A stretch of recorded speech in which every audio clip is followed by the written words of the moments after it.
Hello. So in this portion of your course, you'll learn what it takes to be successful as an entrepreneur in general, and we'll try to customize some of what we talk about uh, to the world of cosmetology and what it takes to be successful as an entrepreneur in that world.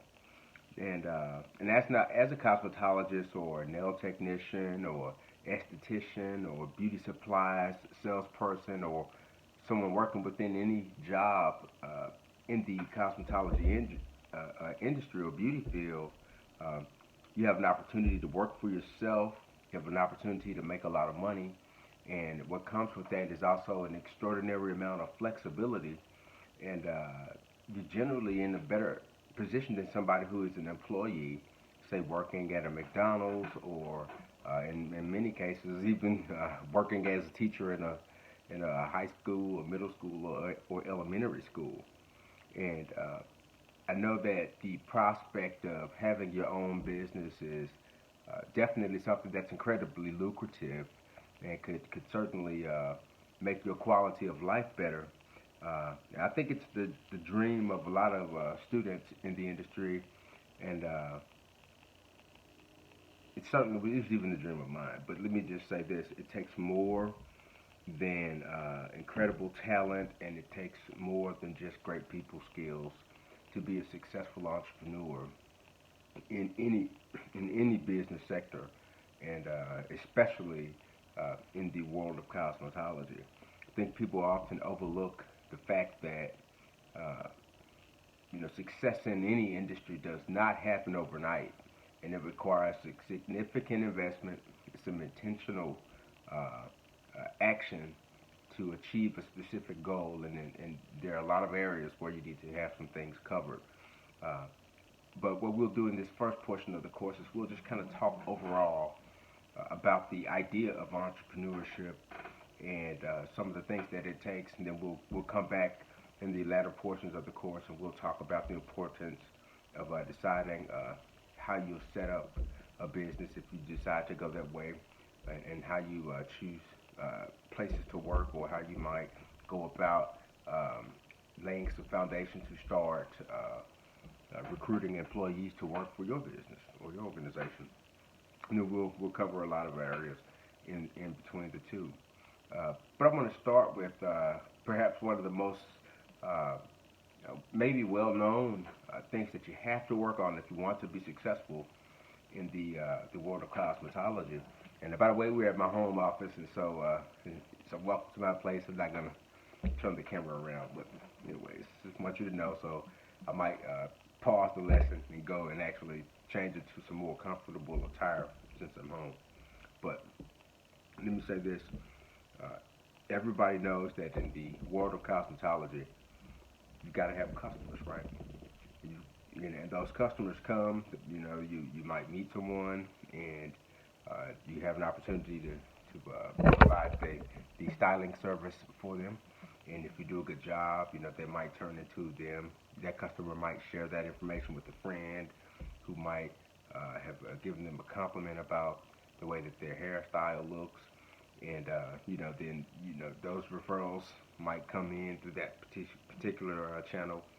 And but what I'm referring to is networking. So sometimes you might go out and meet somebody that you don't know, and you might share information with them about what your business does. You might give them a business card.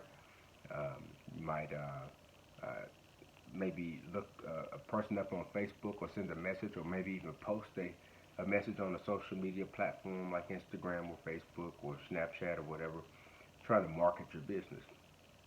But the concept is networking. How do you do that and be successful in the world of cosmetology?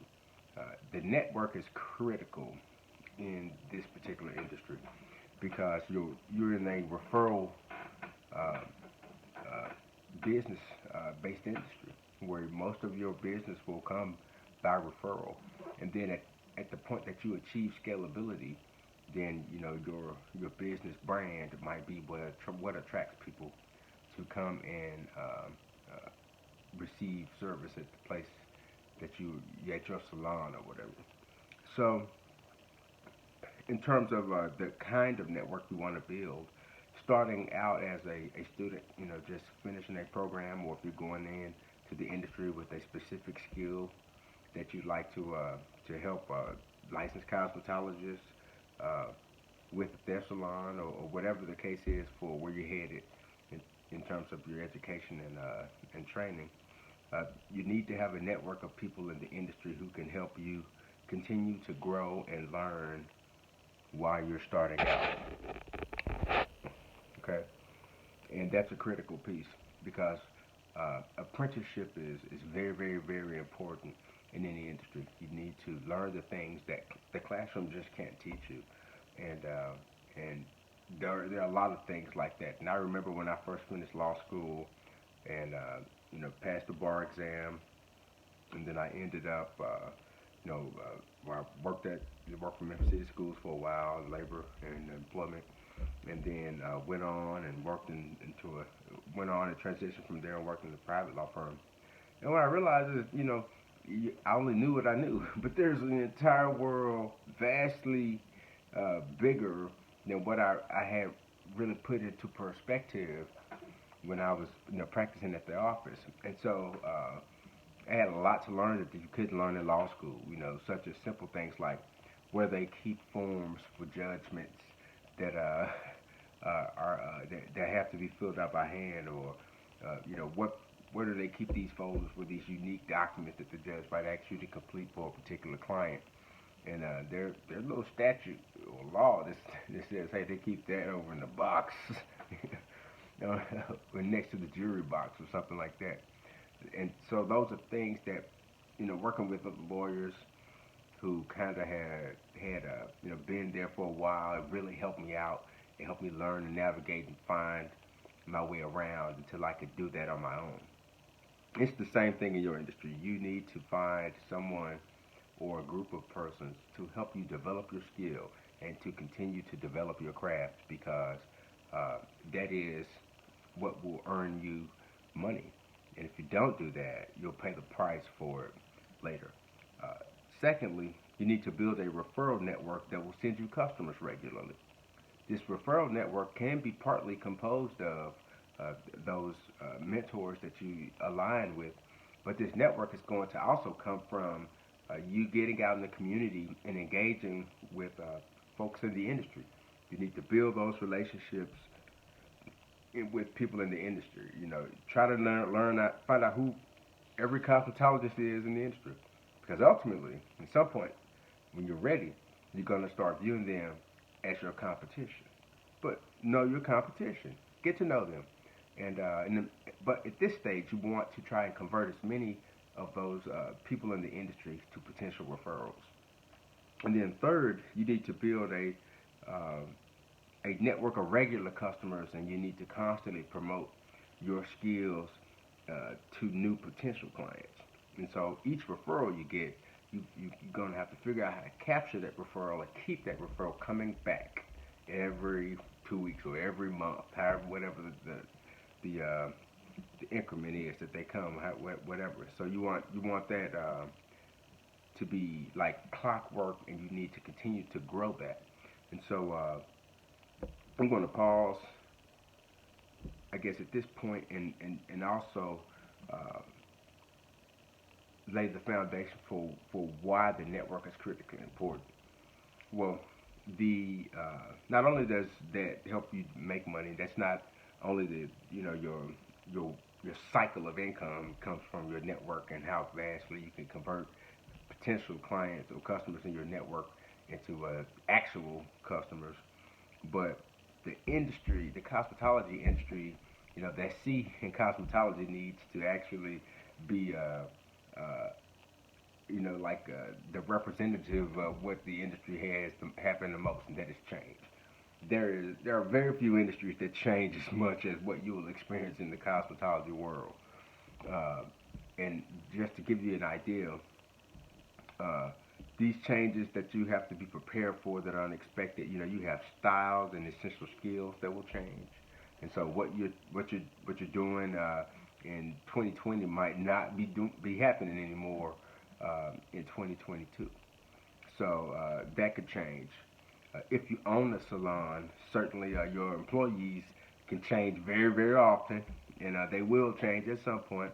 And if you work for a salon, your coworkers will change. The people you depend on day to day will change, and sometimes you will be the change, meaning you might be leaving from the place that you're working at to find a better place uh, to work and do business.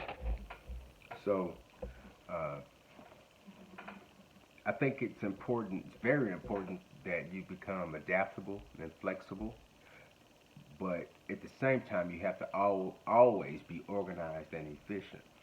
And the idea is that things will always be changing, but your success, especially uh, when you're laying the foundation to be an entrepreneur, your success will be determined by some things that should only be changing with you and whatever, if you're, whether you're a cosmetologist or you're providing a different service.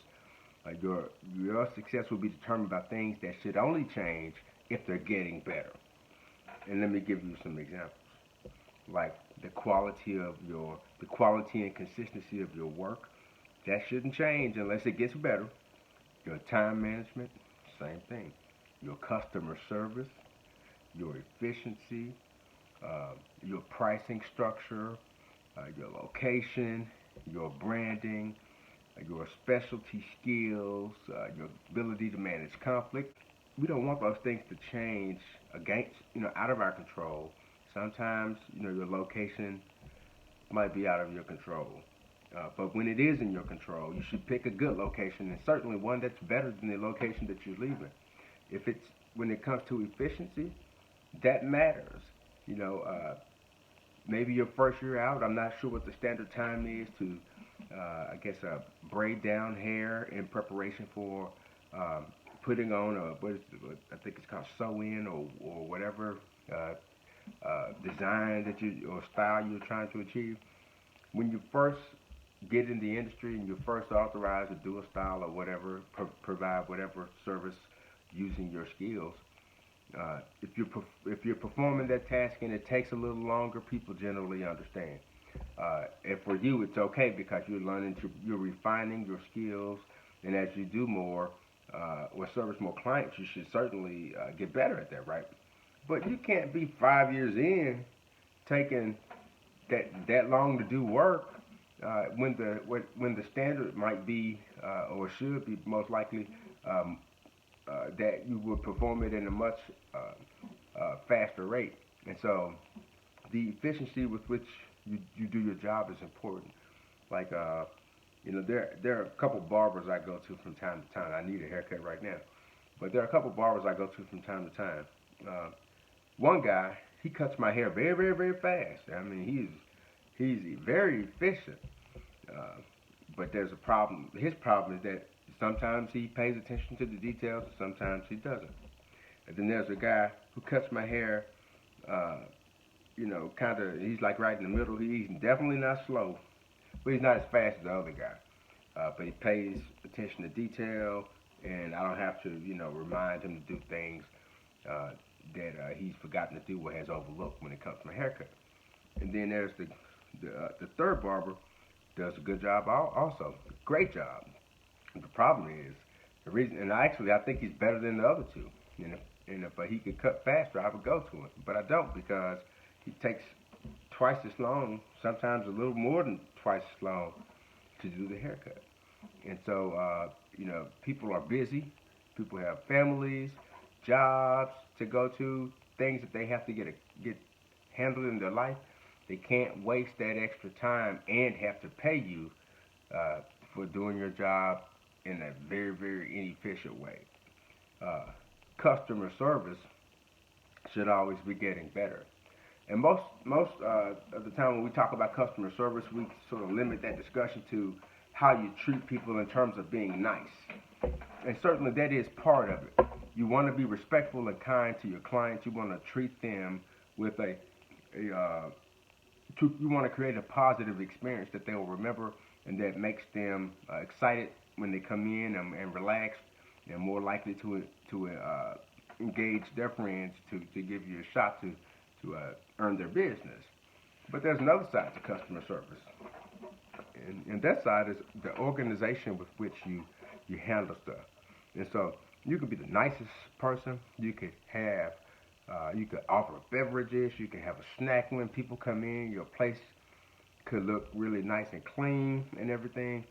But if you have not properly managed your calendar, if you haven't prepared to do the things necessary to service that customer prior to their arrival so that they could be serviced at the time that they scheduled to be serviced, then your customer service is going to likely be looked at in a poor manner. And if not your customer service, your bottom line will be affected by that. And so I think one of the bad indictments on entrepreneurs in the industry is that they'll set an appointment for 1 o'clock, which actually means 2:15 or 2:30, even if you get there on time, because they have not only misunderstood what customer service is, they have awful time management, which kind of goes in hand in hand when you're in the service industry. You got to provide your service at the time that you promised to provide that service, and you need to provide that service in a very, very relaxed way that makes the customer feel good and have a positive experience. So if you got poor time management, your customer service is lacking. If you're not efficient, that's a customer service issue as well. You got to become more efficient. I guess the time management piece is critical, and the efficiency piece is critical. I think that hurts time management, and you got to find that formula that works for you if you're going to be an entrepreneur. You have to have a scheduling system that's functional and that works if you're going to be an entrepreneur. So there's no way around that. And then we get to pricing. That's a tough one, but you need to know the standard pricing in your locale, whatever city you're in. You need to know what the standard pricing is for the service that you're providing, and then sort of rank yourself among your competition to see where you fall within that range, and do an honest evaluation of your not only the cost that it takes you to provide that service, but do an honest evaluation of where you are with your skills and where you are with your networking ability, and then you price accordingly. So, of course, if you have a really awful network layout, where you have nobody who you've serviced before, and you can't come into the market charging more than the most well-respected, most well-known, or well-networked, and salon or cosmetologist or business that is in the area. You don't have any referral relationships or anything like that. You got to have a reasonable price. And then as you grow your demand in the market, and as your costs go up, and the numbers have to be balanced out, then you can increase your the cost of your service, that way and over time. But you can't come in charging top dollar, and you don't want to go in charging less than what the industry standard is, because you've earned the right to charge what the industry standard is once you've acquired the skills and received the proper certification and or licensure to do the work. But branding, that's something that as well that should always be improving. You've got to decide what your brand will be, and then work to establish that brand. And that can be difficult, especially if you're starting out working in a salon and you're trying to position yourself to open your own. And I think that first form of branding, though in the most powerful type of branding, I think it's born or birthed from time management, having excellent time management, excellent customer service, and an excellent efficiency rating with a balanced pricing. That will bring you some wonderful results as it relates to driving their business. And that can be the baseline of your brand, and you can customize that. But the baseline has to be the service. It just needs to be remarkable service. And then I think you could also brand your specialty skills. If those skills are not as frequently found in your city, or in the areas where you're networked, and so you can draw in some extra business by using that. But if you can work on the customer service efficiency and pricing and time management, you can grow your business, and that could be a pretty incredible brand. Uh, Conflict management, that's something as well that should always be improving. Uh, the reality is this: uh, everybody's not happy all the time, and everybody doesn't respond to things that they don't like in a positive way. Everybody doesn't handle conversation that may be between two individuals, even unrelated to them, in a positive way. Some people can't take direct communication well when it comes to something that they may not have done uh, in the proper way, and and some people do not vocalize or express their dissatisfaction with work in a way that's uh,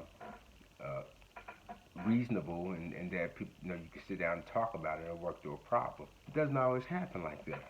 So you've got to develop the ability to manage conflict, to recognize when it's occurring, and try to find ways to de-escalate problems. And I've been going to barbershops since I can remember, and I've seen some crazy stuff happen at the barbershop over sports conversations. I witnessed some unbelievable things happen at one point. I've seen some outrageous arguments that could have gotten badly out of hand over a football game or basketball game, and it's just people kind of come to the barbershop, or they come to the salon, and whatever that experience or environment is like, they kind of go into it. And if you're at a salon or a custom or place where you can get your hair done, and you can talk freely about stuff, and you get to talking about stuff, and folks disagree, it can get ugly, depending on the way your salon is set up and if that's allowed, or an environment where people are comfortable doing that. But if that's the case, you need to be able to handle it. And then there's also the conflict of miscommunications that could occur with regards to pricing, especially with regards to the ending style not matching what your customer was thinking in their mind. And so the idea that your customer, it's a creative process you're trying to manage. The customer's trying to communicate to you what style that they like their hair to be, and they could use pictures by reference. They could try and describe it verbally by reference, and you can listen to all of that, and you can look at whatever they give you, and still absolutely get it wrong. You can cut the hair the wrong way.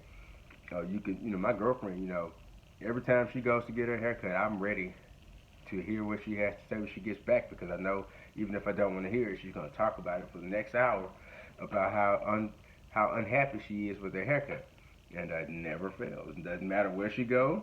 It's just they don't get it all right. Sometimes when they have gotten the haircut piece right, everything else is wrong. So, but how customers communicate that to you, you need to be prepared to handle that in a respectful and a business appropriate way, because it's going to happen. Nobody's perfect, and the goal is to really engage the customer at a level sufficient enough for you to deeply understand what it is you're supposed to be providing in as a service in terms of styling, so that you can deliver that and the customer is satisfied. And the only way to get that kind of understanding is to dig deeper and to maintain, a professional tone and demeanor, and to de-escalate the situation that you're dealing with, while you're getting more information on how you can service the client better, the customer better. And then on top of that, you also want to, maintain functional communication throughout that conflict management process, in the event that it's something more drastic than the things that I've kind of mentioned. But another area where you should not be experiencing change unless it's improving is your work ethic. We can all work harder, we can all work smarter, we can all do more, but the ability to follow through on what it is that you have planned is critical to your success. And so, people say that they want to start a business all the time, But when it's time to start the business, they may take steps 1 and 2. Sometimes, if there are 20 steps, they might make it to step 8, but then their follow through or their work ethic fails them, and they never make it to the final step, or even sometimes the second half of the process to complete what it is they're doing. And then and sometimes just on a small project, say if you're servicing their clients, sometimes people can lose focus, which weakens their work ethic and their commitment to providing quality work at an efficient rate of time. So you've got to make sure that you're sharpening your work ethic and constantly pushing forward to do a good job for the people that you're serving. And these things I just mentioned to you were just uh, some things I wanted you to think about in terms of how you're building out your business and how you're thinking about success and what it is that you can control no matter what's happening and regardless of where you end up working. Uh, and so this next phase of what we're going to talk about is going to get into self-awareness. And then after that, we'll start talking about some more nuts and bolts of running a business. But you've got to sit back at some point and talk about, uh, think about who you are. Who are you? What kind of person are you? And understanding yourself is critical to success in the world of cosmetology. Because one, that knowing how you operate and what pushes your buttons and what environments you work the best in will help you pick employers that are good fits for you. It will help you reject employment opportunities that may sound good but are not actually a good fit for you. And for the entrepreneurs, it's going to help you identify the types of individuals that would be a good fit to work for you in your business. And so I want to tell you about a couple things you can think on to help you dig more deeply into who you are. And I'll start our next segment uh, with uh, with that analysis. And so we'll talk about knowledge of self and knowing who we are as entrepreneurs in the next video.